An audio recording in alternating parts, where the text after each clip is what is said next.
محترم جناب وزیر اعظم شہباز شریف صاحب، جناب احسن اقبال صاحب، جناب ڈاکٹر امجد ثاقب صاحب، صدر اسلام آباد چیمبرز، جناب سیکرٹری پلاننگ صاحب، یہاں پہ موجود خواتین و حضرات، السلام علیکم۔ یہ میرے لیے بڑی فخر کی بات ہے اور خوشی کی بات ہے کہ آج پاکستان اور کچھ اچھی خبر آپ کو فائنلی دوں گا انشاءاللہ۔ آج صبح میں نے ٹویٹ بھی کیا اس کا کہ آج صبح پاکستان حکومت پاکستان کو آئی ایم ایف کی طرف سے ایک MEFP ملا ہے، which is memorandum of economic and financial policy, اور وہ 7ویں اور 8ویں ٹرانچز کو کمبائن کر دیا۔ تو 7ویں ٹرانچز تھی وہ $900 ملین کی تھی، 8ویں ٹرانچز تقریباً $1 بلین کی تھی، تو وہ کمبائنڈ انشاءاللہ ہو جائے گی۔ تو یہ ایک خوش آئند بات ہے انشاءاللہ۔ جو دوسری بات میں بتانا چاہتا ہوں کہ جب صبح میں نے وزیر اعظم صاحب کو میسج کیا کہ سر یہ ہو چکا ہے، تو انہوں نے یہ جواب دیا اور میں یہ آپ کو پڑھ کے سنانا چاہتا ہوں۔ پہلے انہوں نے لکھا الحمدللہ، پھر انہوں نے لکھا ویل ڈن، اور پھر اس کے بعد انہوں نے لکھا کہ but remember our ultimate goal journey toward self reliance that will be our legacy, کہ یاد رکھو جو ہمارا گول ہے، جو منصب ہے، وہ خود کفالت کی طرف یا اپنے پیروں پہ کھڑے ہونا ہے، اور یہی ہماری لیگیسی ہوگی، اسی سے انشاءاللہ تاریخ ہمیں یاد رکھے گی۔ تو میں وزیر اعظم صاحب کو اس بات پہ مبارکباد دیتا ہوں کہ اللہ کی مہربانی سے آج اس جرنی کی طرف ہم نے پہلا قدم بڑھا لیا ہے، اور ہم انشاءاللہ تعالیٰ پاکستان کو جلد، احسن بھائی نے بات کی ہے ویژن 2025 کی اور ٹرن اراؤنڈ کی، کہ جلد پاکستان کو، ڈاکٹر صاحب جس طرح فرما رہے تھے، پاکستان کو سیلف ریلائنس کی طرف نہ صرف لے کے جائیں گے بلکہ سیلف ریلائنس کر لیں گے۔ اور مجھے اس بات میں یقین ہے کہ اگر 10 سال صرف پاکستان اور سب چیزیں چھوڑ دے اور صرف اکنامک گروتھ کی طرف چلے جائے، انکلوسیو اور سسٹینیبل اکنامک گروتھ کی طرف چلے جائے، تو یہ ہدف حاصل کرنا مشکل نہیں ہے۔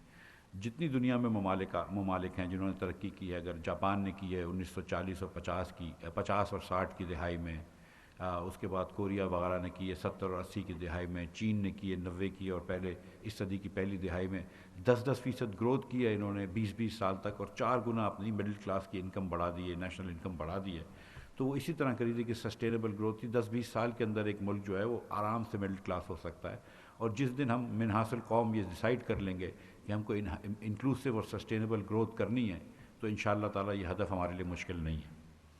وزیر اعظم صاحب کی تو بڑی لیگیسیز ہوں گی انشاءاللہ تعالیٰ، انفراسٹرکچر ڈیولپمنٹ جو کیا ہے، جو غریبوں کے لیے کام کیا ہے، اس مشکل کے اندر بھی جو فائنینشلی اتنی مشکل تھی، اس میں بھی انہوں نے ایک اسکیم نکالی ہے سستا، جب پیٹرول ہم نے مہنگا کیا کہ سستا پیٹرول اور سستے ڈیزل کے نام سے، جس کے تحت ہم نے 60 لاکھ پاکستانی گھروں کو یہ دعوت دی کہ اپنے آپ کو 786 پہ فون کر کے رجسٹر کرائیں۔ 40 لاکھ لوگوں سے زیادہ فون کر چکے ہیں، 10 لاکھ لوگوں کو رجسٹر کر چکے ہیں۔ جون میں ہم نے 80 لاکھ بسک کے ریسیپینٹس کو 2000 روپے ایکسٹرا دیے، اور یہ جو نئے لوگ ہیں ان کو بھی دے رہے ہیں پیسے، اور ان کو اگلے سال پورے سال تک 2-2 ہزار روپے ہر ماہ دیا جائے گا۔ تو غریب ترین پاکستانیوں کو اس مشکل حالات میں بھی پرائم منسٹر صاحب نے کی لیگیسی کا حصہ ہوگا۔ اگر مجھے شاید تاریخ اگر کچھ یاد رکھ کرے تو کم از کم یہ یاد کرنی چاہیے کہ سب سے پہلے پاکستان کو جو خطرہ تھا وہ میں نے دیکھا، اور اس کے بارے میں جو بھی اقدامات تھے میں نے کبھی بھی ڈرا نہیں ہوں، میں ہر جگہ جا کے بولا ہے کہ جو بھی مشکل فیصلے کرنے وہ کیے ہیں، اور اللہ کی مہربانی سے وزیر اعظم کی قیادت میں اور اس کولیشن حکومت کی قیادت نے میرا بھرپور سپورٹ کیا ہے، اور انشاءاللہ تعالی اللہ کی مہربانی سے ہم نے جو مشکل فیصلے لینے سے لیے۔ اور کیوں لینے پڑے مشکل فیصلے؟ جب ہم آئے تو پاکستان کو 4 ریکارڈ ڈیفیسٹس کا سامنا تھا، 4 ریکارڈ بجٹ ڈیفیسٹس پاکستان نے کیے تھے پچھلے 4 سالوں میں۔ اس سال بھی 5000 ارب روپیہ جو ہے وہ ہمارا ڈیفیسٹ تھا۔ پچھلے 4 سالوں میں ہم نے 20,000 ارب روپیہ قوم کو مقروض کر دیا، قوم کا قرضہ 20,000 ارب روپے سے بڑھا ہے۔ یہ آپ سب جانتے ہیں کہ میں نے یہ کہا ہے کہ پچھلے 71 سالوں میں، پہلے 71 سالوں میں پاکستان کے 25,000 ارب روپیہ قرضہ لیا گیا، اور پچھلے پونے 4 سالوں میں، 4 سال بھی نہیں، پونے 4 سالوں میں 20,000 ارب روپیہ قرضہ لیا گیا، جو کہ 80% ہے اس قرضے کا جو 71 سالوں میں لیا گیا۔ تو آج جب 2017-18 میں جب ہم چھوڑ کے گئے تھے حکومت، تو اس سال ہماری ڈیٹ سروسنگ 1500 ارب روپے تھی، 1499 ارب روپے ٹو بی ایگزیکٹ۔ آج ہم کو 4,000 ارب روپے ڈیٹ سروسنگ کرنی پڑ رہی ہے، کیونکہ ہمارا انٹرسٹ بھی بڑھ گیا ہے لیکن ہماری ڈیٹ ڈبل ہو گئی ہے تقریباً. تو آج ہم کو یہ بھی مشکل تھی. آپ کا جو 4 بڑے بڑے ڈیفیسٹس تھے، تو اب پاکستان اس کا متحمل نہیں ہو سکتا تھا کہ 5واں بھی اتنا بڑا ڈیفیسٹ کرے.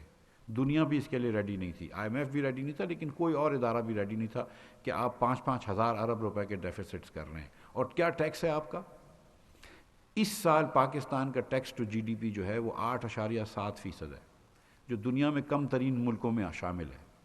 جس سال مسلم لیگ نون چھوڑ کے گئی تھی 2018 میں، اس سال پاکستان کا tax to G D P 11.1% تھا. 3 سال پرانے جی ڈی پی کے حساب سے گرایا. اس سال بھی وہ پرانے جی ڈی پی کے حساب سے بھی ہمارے برابر نہیں آ رہے تھے، لیکن اس سال نئی جی ڈی پی کے حساب سے 8.6% ہے. یہ کسی بھی آپ خودداری کی بات نہ کریں اگر آپ ٹیکس نہیں جمع کر سکتے. اگر آپ کو ہر جگہ دوسرے ممالک میں جا کے پیکیجز لینے ہیں، دوسرے ممالک سے انٹرسٹ لینا ہے، تو پھر خودداری کی بات نہ کریں. دونوں چیزیں ایک ساتھ نہیں ہو سکتی ہیں. اگر آپ اپنی معیشت کے حجم کا 9% بھی ٹیکس نہیں دے رہے، 8.6% ٹیکس دے رہے ہیں، تو پھر خودداری کی بات نہ کریں آپ. تو یہ ٹیکس کا معاملہ صحیح، یہ ٹیکس یہ بھی ہم کو ٹھیک کرنا تھا. اس کے بعد آپ کو پتہ ہے ایک انسسٹینیبل سبسڈی دی ہوئی تھی. اس ملک کے اندر ہمیں 120 ارب روپے ماہانہ نقصان کا سامنا تھا پیٹرول اور ڈیزل کی سبسڈی پہ. حکومت چلانے کا خرچہ 40 ارب روپے ہے مہینے کا، پوری سول گورنمنٹ چلانے کا، اور صرف پیٹرول اور ڈیزل کی سبسڈی 120 ارب روپے کی ہم دے رہے تھے، جو کہ ایوریج سے امیر لوگوں کو ملتی ہے، اور وہ بینکرپٹ کر دیتی ملک کو. تو وہ کام اور ہمیں پتہ تھی کہ وہ بینکرپٹ کر دیتی ملک کو. اور آپ کو پتہ ہے کہ یہ حکومت بدلنے سے صرف 1 مہینے پہلے اس کو انسٹیٹیوٹ کیا گیا تھا. تو یہ اس کا تدارک کرنا ضروری تھا، اس معاملے کو چینج کرنا ضروری تھا، اس کے حالات کو چینج کرنا ضروری تھا. تو ہم نے پیٹرول مہنگا کیا، ہم نے ڈیزل مہنگا کیا. اور مجھے بڑا فخر ہے اس پاکستانی قوم سے، میری قوم سے، کہ یہ قوم سمجھی ہے، یہ قوم پاگل نہیں، یہ سمجھی ہے کہ یہ حکومت کو دشواری تھی، ملک خدا نخواستہ دیوالیے پن کی نیچ پہ تھا، اس لیے یہ کام کرنا پڑا. اور غریب لوگوں نے ہمارا ساتھ دیا ہے. اور جب غریب لوگوں نے ہمارا ساتھ دیا تو پھر ہم امیر لوگوں کو بھی ٹیکس نیٹ میں لے کر آئے. اس سال اگر ہم نے امیر لوگوں کے اوپر ٹیکس لگائیں، سپر ٹیکس لگائیں، تو میں نے وزیر اعظم کے بیٹوں کی فیکٹریوں پہ بھی ٹیکس لگایا، میں نے اپنی فیکٹری پہ بھی ٹیکس لگایا. تو میں بھی ٹیکس دے رہا ہوں، وزیر اعظم بھی زیادہ ٹیکس دیں گے، ان کے بیٹے بھی زیادہ ٹیکس دیں گے، اور پوری قوم سے اب پھر ہم جا کے قربانی مانگ سکتے ہیں کہ چلو آؤ اس قوم کو آگے لے کر جانا ہے، خود کفیل بننا ہے، خوددار بننا ہے، تو پھر مل کے اس میں ٹیکس دو. 8.6% ٹیکس جو ہے وہ کافی نہیں ہے. اور ایک بات ہوتی تھی کہ انڈائریکٹ ٹیکسز نہیں لگنے چاہیے، ڈائریکٹ ٹیکسز لگنے چاہیے. ایک زمانے میں ہمارے اوپر بڑی کرٹیسزم ہوتی تھی مسلم لیگ کے اوپر. پھر 4 سال میں ہم نے دیکھا کہ انڈائریکٹ ٹیکسز ہی لگتے رہے. ہم نے ڈائریکٹ ٹیکسز لگائے، نان انفلیشنری ٹیکس لگائے، اور ہم نے سپر ٹیکس لگایا ہے 4% سے لے کے 10% تک. اور کس پہ لگایا 4% بھی؟ اس کے اوپر جس کو 30 کروڑ روپے سے زیادہ آمدن ہے. 1% بھی لگایا اس کے اوپر جس کی 15 کروڑ روپے سے زیادہ آمدن ہے. تو وہ ٹیکس تو میرے خیال سے حق بجانب بنتا ہے. اس کے بعد، اور وہ بھی 1 ٹائم ہے 10% والے ٹیکس. اس کے بعد ہم نے پورے پاکستان کے دکانداروں کو لے کر آ رہے ہیں ٹیکس نیٹ کے اندر. ہم نے ان کو فکس کر دیا بجلی کے بل سے، جو پچھلے ٹیکس تھے اس سے زیادہ کر دیا. انکم اور سیلز ٹیکس کو فکس کر دیا. اور آنے والے دنوں میں بلڈرز کو بھی لے کر آؤں گا ٹیکس نیٹس میں، ریئل اسٹیٹ ایجنٹس کو بھی ٹیکس نیٹ میں لے کے آؤں گا، کار ڈیلرز کو بھی ٹیکس نیٹ میں لے کر آؤں گا، فرنیچر والوں کو، سب کو ٹیکس نیٹ میں لے کر آؤں گا. اور میں ابھی اسلام آباد چیمبر کے صدر کو کہہ رہا تھا کہ مشکل نہیں کروں گا، ان کے لیے آسانی ہو جائے گی، فکس ٹیکس ہوگی، لیکن ٹیکس نیٹ میں آنا ہے. اگر آپ نے بات کرنی ہے کہ پاکستان کو خود کفیل بننا ہے، تو پاکستانیوں کو اس کے اندر اپنا حصہ ڈالنا ہوگا، اور امیر پاکستانیوں کو ضرور اپنا حصہ ڈالنا ہوگا. اس سال یہ سب کرنے کے بعد میں آپ کو یہ بتا رہا ہوں کہ ہم ٹیکس اور لیوی کی مد میں 33% زیادہ پیسے لیں گے جو لاسٹ ایئر لیے تھے. I think that is a remarkable achievement. اگر ہم یہ کر لیں کہ جتنے پیسے ہم نے لاسٹ ایئر لیے تھے اس سے 33% زیادہ لیں گے، 1/3 پیسے زیادہ لیں گے انشاءاللہ تعالیٰ. اور ساتھ ساتھ یہ بھی بتا دوں آپ کو کہ جو پرائمری ڈیفیسٹ اس سال 1600 ارب روپے کا تھا، اور میں آپ کو یہ تھوڑی سی سٹوری دے دوں اگر 1 سیکنڈ کے اندر، کہ فروری کے اندر جب چھٹا ریویو ہوا تھا آئی ایم ایف کا، تو آئی ایم ایف اور حکومت پاکستان کا ایگریمنٹ تھا کہ 25 ارب روپے کا ڈیفیسٹ ہوگا. پرائمری ڈیفیسٹ صرف 25 ارب روپے کا ہوتا ہے. پرائمری ڈیفیسٹ وہ ہوتا ہے جو ڈیفیسٹ میں سے اگر آپ سود نکال لیں. تو پرائمری ڈیفیسٹ 25 ارب روپے کا ہونا تھا، اور ہوا کتنے کا ہے؟ 1600 ارب روپے کا. 25 ارب کی آپ نے بات کی تھی، اور آپ کی اتنی سلپیجز تھی کہ 1600 ارب تھا. اور جب ہم آئے تو اس سے بھی زیادہ ڈیفیسٹ تھا جس کو ہم نے کم کیا.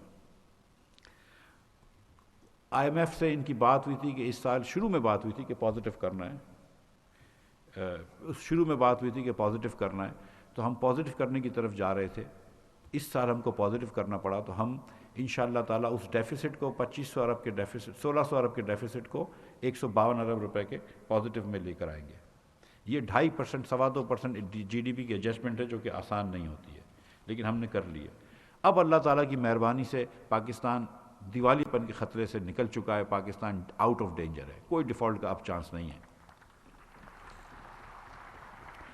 حالات پھر بھی مشکل ہیں، ہم کو ایک پاتھ پہ چلنا ہوگا، ہم ادھر زیادہ لبرٹیز نہیں لے سکتے، ڈسپلن میں رہنا ہوگا. لیکن انشاءاللہ تعالیٰ اس ڈسپلن میں رہے تو ہم اپنے مشکل سے نکل گئے. اور یہ نہیں ہے کہ صرف ہم نے مشکل کریٹ کی ہے، ہم نے آسانیاں بھی پیدا کی ہیں. فارماسوٹیکل کی انڈسٹری کے یہاں پہ لیڈران بیٹھے ہیں، فارماسوٹیکل کے انگریڈینٹس کے اوپر 17% ٹیکس لگ گیا تھا اور ریفنڈ نہیں مل رہا تھا، ان کے 40 ارب روپے پھنسے تھے. ہم نے کل ان کا اللہ کی مہربانی سے مسئلہ سلجھا دیا.